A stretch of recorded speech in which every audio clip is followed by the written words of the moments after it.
ఇందిరా ప్రియదర్శిని కూరగాయల మార్కెట్లో water ట్యాంకులను MLA RN Srinivasulu ప్రారంభించారు. మార్కెట్లో మౌలిక సదుపాయాలను మరింత మెరుగుపరుస్తామని ఆయన చెప్పారు. శుక్రవారం సాయంత్రం కూరగాయల మార్కెట్లో కాంట్రాక్టర్ అన్నారెడ్డి యువరాజ్ రెడ్డి ఏర్పాటు చేసిన 2 వాటర్ ట్యాంకులను ఎమ్మెల్యే ఆర్ఎన్ శ్రీనివాసులు ప్రారంభించారు. మార్కెట్కు వచ్చే వారికి, ముఖ్యంగా రైతులకు, కూలీలకు, కొనుగోలుదారులకు తాగునీటి సమస్య వాటర్ ట్యాంకుల ఏర్పాటుతో పరిష్కారమైందని ఎమ్మెల్యే ఆర్ఎన్ శ్రీనివాసులు చెప్పారు. మైక్ పనిచేయలేదా మళ్ళీ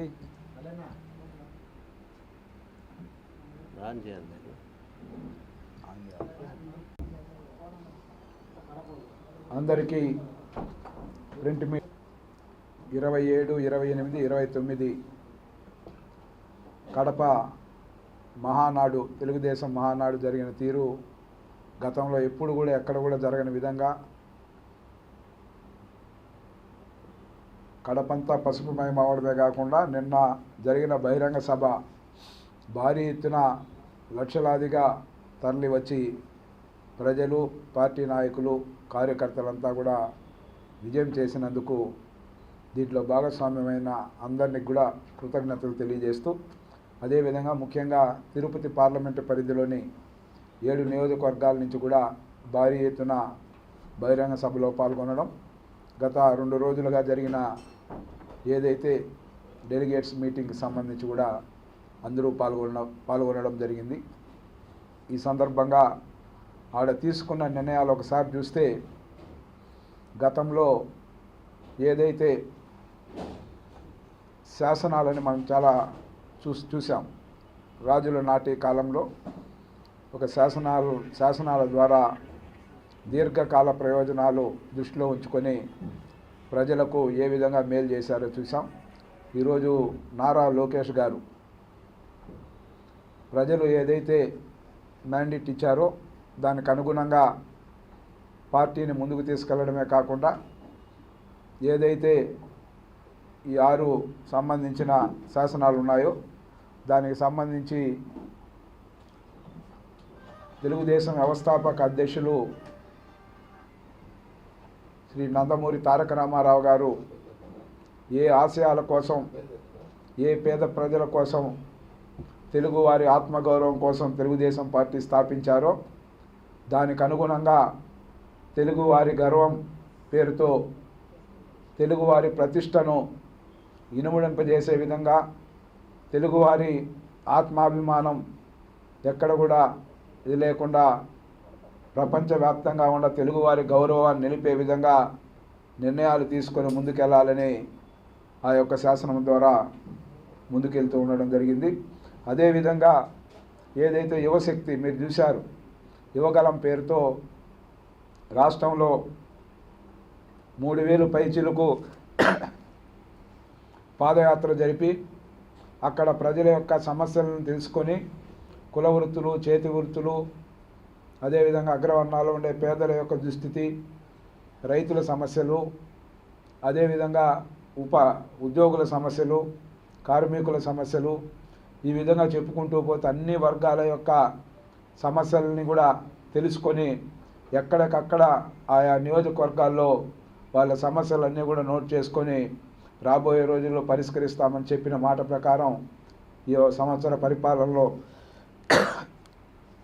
అవన్నీ కూడా పరిష్కరించేదానికి దిశగా కృషి చేయడం జరిగింది. అందుకోసమే యువశక్తి పేరుతో ఒక శాసనం తీసుకొని రావడం జరిగింది. అదేవిధంగా స్త్రీ శక్తి, అన్న నందమూరి తారక రామారావు ఆడపడుచుల పట్ల ఏ విధానం అవలంబించారో మీరు చూశారు. ఆస్తిలో సమాన హక్కు కానీ, ఏ కార్యక్రమం ప్రభుత్వం నుంచే ఇచ్చే ప్రతి పథకం కూడా మహిళలకు వర్తించే విధంగా చేయడమే కాకుండా, భారతదేశంలో ఎక్కడా లేని విధంగా పద్మావతి మహిళా విశ్వవిద్యాలయం తిరుపతిలో స్థాపించడం మనం చూసాం. దానికి అనుగుణంగా కూడా రాబోయే రోజుల్లో స్త్రీల యొక్క ఆత్మగౌరవం పెంపొందించే విధంగా, వాళ్ళ ఆత్మస్థైర్యం పెంపొందించే విధంగా కూడా స్త్రీశక్తి ద్వారా కూడా ఈ కార్యక్రమాలు నిర్వహించుకోవడానికి తీర్మానం చేసుకోవడం జరిగింది. అదేవిధంగా రైతుల సంక్షేమం కోసం గతంలో అన్న నందమూరి తారక రామారావు గారు ఆ రోజు బడ్జెట్ లేని టైంలో రాష్ట్రానికి తక్కువ ఆదాయం ఉన్న రోజుల్లో కూడా హార్స్ పవర్ 50 రూపాయలకే ఇచ్చి రైతుల్ని ఆదుకోవడం మనం చూసాం. అలాంటి రైతన్నల కోసం రాబోయే రోజుల్లో కూడా ఇంకా వాళ్ళ కోరుకునే విధంగా కూడా రైతుల సమస్యల పట్ల స్పందించి రైతులకు అవసరమైన మీరు చూస్తే ఒకసారి చూస్తే వ్యవసాయ మార్కెట్ యార్డులన్నీ కూడా నందమూరి తారక రామారావు ఆ రోజు ఏ విధంగా విధానం తీసుకొచ్చారో అదేవిధంగా చంద్రబాబు నాయుడు గారి పరిపాలనలో మార్కెట్ యార్డులన్నీ కూడా రైతులకి ఒక వరంలా ఉపయోగపడింది మనం చూసాం. ఈ విధంగా రైతుల కోసం రైతులను ఆర్థికంగా బలోపేతం చేయడం కోసం అనేక సంక్షేమ కార్యక్రమాల ముందుకు తీసుకెళ్లేదానికి రైతు దీనికి కూడా సంక్షేమం కోసం కూడా దీంట్లో నిర్ణయం తీసుకోవడం జరిగింది. అదేవిధంగా ఏదైతే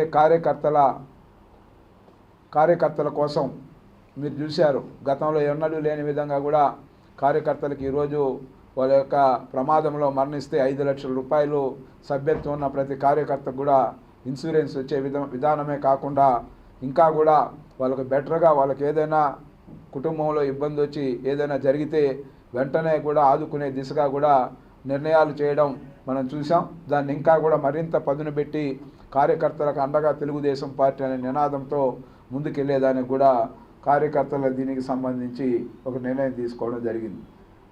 అదేవిధంగా భవిష్యత్తుని దృష్టిలో ఉంచుకొని రాష్ట్రంలో అన్ని రంగాల్లో కూడా ఏ విధంగా ముందుకు తీసుకెళ్ళాలి, ఏ విధంగా అన్ని రంగాల్లో కూడా రాష్ట్రాన్ని అభివృద్ధి పదంలో నడపాలనే దీనికి ఒక పద్ధతి ప్రకారం కూడా ముందుకు తీసుకెళ్లే విధంగా కూడా నిర్ణయాలు తీసుకోవడం జరిగింది. అదేవిధంగా కడప స్టీల్ ప్లాంట్కి సంబంధించి మనం చూసాం.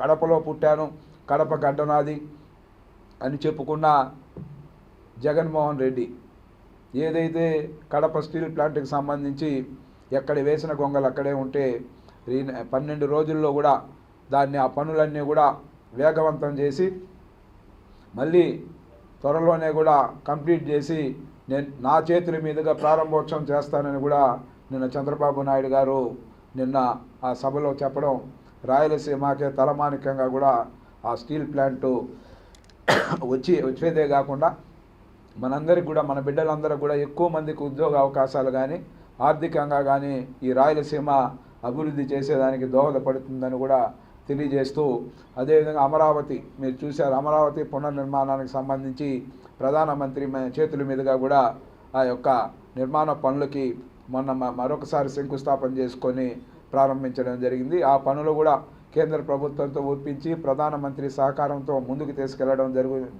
జరుగుతుందని చెప్పడం. పోలవరం కూడా 2027 డిసెంబర్ నాటికి కంప్లీట్ చేస్తామని ముఖ్యమంత్రి ప్రకటించడం రైతుల పట్ల తెలుగుదేశం పార్టీకి ఉన్న చిత్తశుద్ధిని ఈ ప్రకటన తెలియజేస్తుందని కూడా తెలియజేస్తూ ఏదేమైనా మహానాడు కార్యక్రమం మనం చూస్తే కడపలో ఈ మే నెల అంటేనే విపరీతమైన ఎండలతో ఉండేది.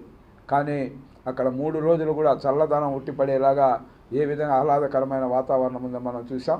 ఈ విధంగా మహానాడు సక్సెస్ఫుల్గా రన్ అయిన దానికి కార్యకర్తలకు, నాయకులకు, అదేవిధంగా మంత్రులు కానీ అందరూ కూడా సమిష్టి కృషితో ఈ మహానాడు విజయవంతమైంది.